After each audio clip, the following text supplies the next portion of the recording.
dnešek jsem měl divnej sen. Na dnešek jsem měl divnej sen. Na dnešek jsem měl divnej sen. Na dnešek jsem měl divnej sen. Na dnešek jsem měl divnej sen. Na dnešek jsem měl divnej sen. Na dnešek jsem měl divnej sen.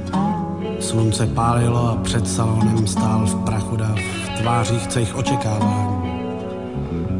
Uprostřed šibenice z hrubých klád šerifův pomocník sejmul odsouzenci z hlavy kápy a dav zašuměl překvapením. I já jsem zašuměl překvapením. Ten odsouzenec jsem byl já a šerif četl neúprostným hlasem rozsudek. Povězte ho vejš, ať se houpá, povězte ho vejš, ať má dost. Povězte ho vejš, ať se houpá, že tu byl nezvaný host. Povězte ho, že byl jinej, že tu s náma dejchal stejnej vzduch. Povězte ho, že byl línej a tak trochu dobrodruh. Povězte ho za El Paso, za snídani v trávě a lodní zvon, za to, že neoplýval krásou, že měl country rád, že se uměl smát i vám. Nad hlavou mi slunce pálí, konec můj nic neoddálí.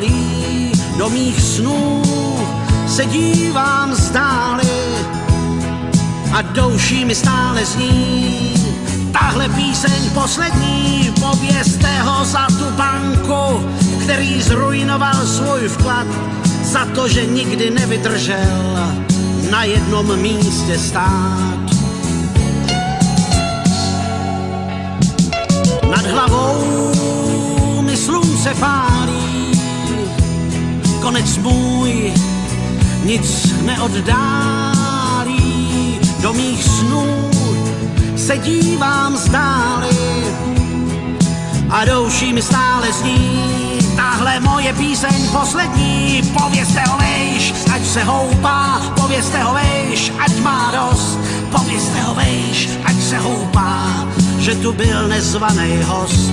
Povězte ho za tu jistou, který nesplnil svůj slib, že byl zarputilým optimistou a tak dělal spoustu chyb.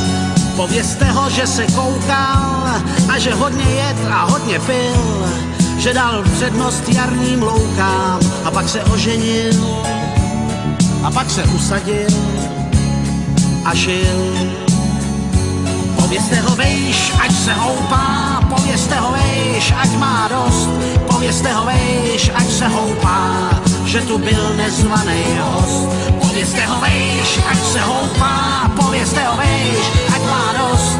Povězte ho vejš, ať se houpá, že tu byl nezvaný host.